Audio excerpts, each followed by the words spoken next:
E para começar o nosso programa, a gente vai falar que para quem gosta de frequentar bares, sabe que neles não faltam petiscos, né? E, na verdade, geralmente são muitas opções de comida para todos os gostos. Mas uma opção que nunca fica de fora é a proteína. A maioria das pessoas entende que a carne é uma boa fonte de proteína. Outros recorrem aos suplementos, como o whey protein. Afinal, quais são os limites de consumo de proteína? Esse foi o tema de uma das palestras organizadas pelo evento Python of Science, que a repórter Janaína de Oliveira foi lá e traz mais detalhes para a gente aqui agora.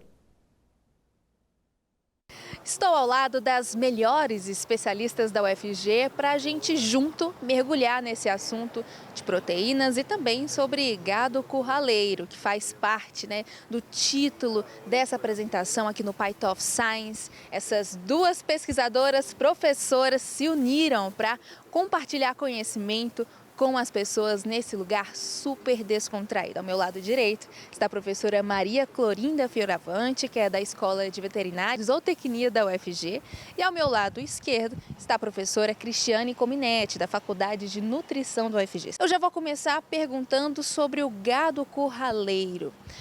Por que é tão importante falar sobre ele nesses espaços de divulgação científica? Bom, o gado curraleiro é um animal que foi trazido para o Brasil quando da nossa colonização. E como outros animais que chegaram, ele deu origem às nossas raças, as raças locais brasileiras. Então eles são um patrimônio genético que esse país tem, que deve conservar, que as pessoas não conhecem, não valorizam e muitas vezes não valorizam porque não conhecem.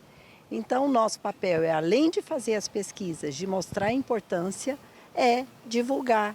E essa oportunidade de vir aqui no Python of Science falar sobre as nossas raças locais, especificamente sobre o curraleiro pé duro, que se adaptou ao cerrado, ao sertão, é um prazer enorme. E é um gado que dá origem a alguns cortes também de carnes, não é? Porque acaba tendo ali no título da picanha do gado curraleiro. Ele é um animal que nunca foi melhorado pelo homem ainda. Ele tem aptidão para produzir carne, para produzir leite, como todos os bovinos que vieram da Europa. Ele tem uma carne muito saborosa. A gordura é entremeada, que dá maciez, que dá suculência, que dá um sabor completamente diferente. E que nós precisamos reconhecer esses animais. Se vocês forem, por exemplo, no Tocantins, no Nordeste, e perguntar qual a melhor carne de sol que existe, eles vão falar que é do curraleiro pé duro. E agora eu quero falar com a professora Cristiane, porque a carne, aproveitando o gancho da professora Maria, é para muita gente a principal fonte de proteína. Como a nutrição vê esse elemento, a proteína, e é a carne mesmo a principal fonte? Sim, a proteína é um nutriente muito importante, um dos nutrientes mais importantes, se é que a gente pode dar essa classificação, porque a gente diz de uma maneira mais simples que a proteína constrói o nosso corpo, constrói os nossos músculos, então é um nutriente estrutural. A carne é uma ótima fonte, assim como outros produtos de origem animal, porque esses produtos, alimentos de origem animal, eles contêm todos os aminoácidos essenciais, que são aquelas substâncias que o nosso corpo não consegue produzir em quantidade suficiente. Então, sim, são uma ótima fonte, mas não a única fonte de proteína. Como a proteína faz a diferença no funcionamento do nosso corpo? Auxilia de alguma forma, alguma parte? Faz total diferença, Todas as substâncias, vamos dizer assim, que trabalham no nosso organismo, ou elas são proteínas ou elas dependem de proteínas, trabalham em conjunto. Então, se a gente falar até mesmo assim, um anticorpo, uma vacina, alguma coisa assim, tem ali uma estrutura de proteína, Claro que jogando para a área da farmácia, farmacologia. Já na nutrição é toda essa parte de construção, dos músculos principalmente, e enzimas, várias outras, hormônios, várias substâncias do nosso corpo são proteínas ou precisam delas. No momento de compartilhar conhecimentos sobre esse animal, que é tão importante, até talvez motivo de orgulho nacional, quais são os principais comentários que você acaba ouvindo durante essas trocas? Muita gente não fazia ideia, muitas pessoas acabam se encantando também? Na verdade, quando eu comecei a trabalhar com o curraleiro pé duro, o que eu mais escutava é: professora, para que estudar esse animal? Ele não tem valor. Então a gente entendia que isso não era verdade, que ele era um patrimônio, mas a gente precisava da ciência para mostrar isso. Então, ao longo desses 20 anos, nós fomos desenvolvendo vários trabalhos mostrando que essa raça, por ser nossa, por ser brasileira, tem mais resistência a doenças, tem mais resistência às plantas tóxicas, é literalmente um sobrevivente. Ele consegue se alimentar, quando o capim acaba, de folhas. Então a gente fala que ele consegue ramonear, que é levantar a cabeça e pegar folhas. E quando acabam as folhas, ele consegue comer inclusive casca de árvore. Então, em última instância, o curraleiro pé duro é um bravo.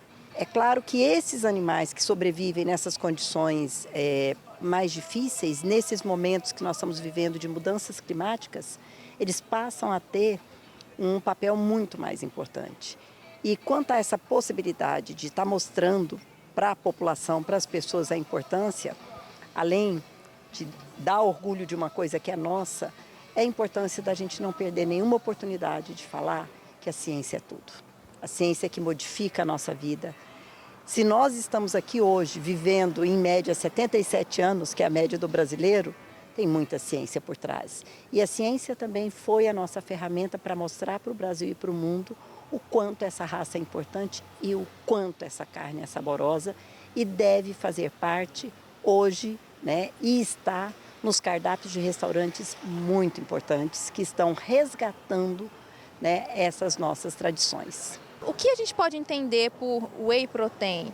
E esses suplementos, eles são importantes para todas as pessoas? Bom, o whey, na verdade, é uma palavra em inglês que significa nada mais do que soro do leite. Então, aquele soro do leite que é retirado quando vai se fazer o queijo, né?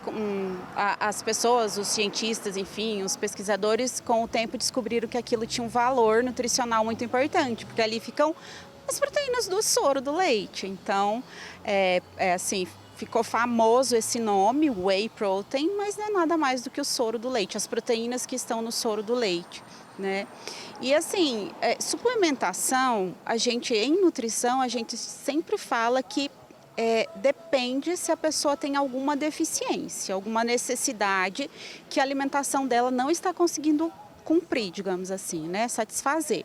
Então, por exemplo, suplementos de vitaminas, a pessoa precisa? Depende, ela está com deficiência? Se estiver com deficiência, provavelmente sim, né? Se não consegue corrigir essa deficiência só com a alimentação. A mesma coisa é para um whey, a mesma coisa é para outros suplementos. Então, muitas vezes as pessoas querem tomar, querem ter ali, porque acham que vai fazer algum milagre, alguma coisa a mais, mas não é bem assim, né? Então, este suplemento, de forma isolada, não necessariamente vai ajudar numa performance em um exercício físico, não necessariamente vai ser o único fator que vai ajudar a transformar a performance em uma academia, por exemplo. Não necessariamente, só se a pessoa não estiver consumindo a quantidade de proteína que ela precisa todos os dias pela alimentação, o que para a gente, brasileiro, né, é relativamente simples. Se a gente estiver falando de alguém que come carne, come todos os produtos de origem animal, a gente até come até mais do que precisa normalmente, né? Agora, depende, se nós estamos falando de um vegetariano, de um vegano ou de alguma pessoa que por algum outro motivo não consiga estar consumindo a proteína que ela precisa pela alimentação, aí tudo bem, isso pode entrar. Mas em termos de melhorar desempenho esportivo, por exemplo, o whey não. Até porque o nosso corpo tem uma capacidade de metabolização de proteínas, então não adianta tomar mais, porque o corpo não vai conseguir absorver tanto ou metabolizar tanto. Existem outros suplementos, poucos, com evidência científica realmente assim mais robusta, que ajudam, né, podem ajudar dependendo do tipo de exercício físico que a pessoa faz. Creatina, que também o pessoal fala bastante. Aí sim, ela pode ajudar no desempenho esportivo de uma pessoa que, por exemplo, faz musculação, faz uma atividade de força que a gente fala. Aí sim. Agora, antes da gente encerrar, eu quero entender um pouco melhor as pesquisadoras que estão por detrás desses trabalhos há tantos anos, estudando sobre esses assuntos. Qual a importância para vocês da divulgação científica? Você tocou num ponto que para mim é o cerne da questão. O Brasil sempre foi um país que conseguiu produzir conhecimento científico de qualidade. mas eu brinco, eu falo que a gente é muito, muito único, porque na maior parte do mundo, uma parte importante do conhecimento científico é produzido pelos institutos de pesquisa. O Brasil tem excelentes institutos de pesquisa, mas são muito poucos. Então, se a gente for pensar, eu diria para você aqui hoje que entre 80% a 90% da produção científica do Brasil sai das universidades, mais especificamente dos programas de pós-graduação. Então, não defender a universidade é não defender a capacidade desse país de produzir conhecimento científico. E muitas vezes a sociedade não sabe disso. A gente viveu períodos muito difíceis de negacionismo científico, em que as pessoas passaram a desacreditar de vacina, passaram a desacreditar de cientistas. Então a gente precisa retomar essa confiança na ciência e na instituição, numa das instituições que produz ciência. E não basta fazer ciência. A gente precisa que o conhecimento que a gente produza chegue na sociedade e transforme a vida das pessoas. Então, vir para o Part of Science, poder, num ambiente tão descontraído, poder falar de ciência de uma maneira legal, divertida, saborosa e saudável, é muito bacana. Então, eu acho que essas oportunidades, elas são muito importantes e cabe a nós, pesquisadores brasileiros, abraçar a causa da divulgação científica para além da produção do conhecimento.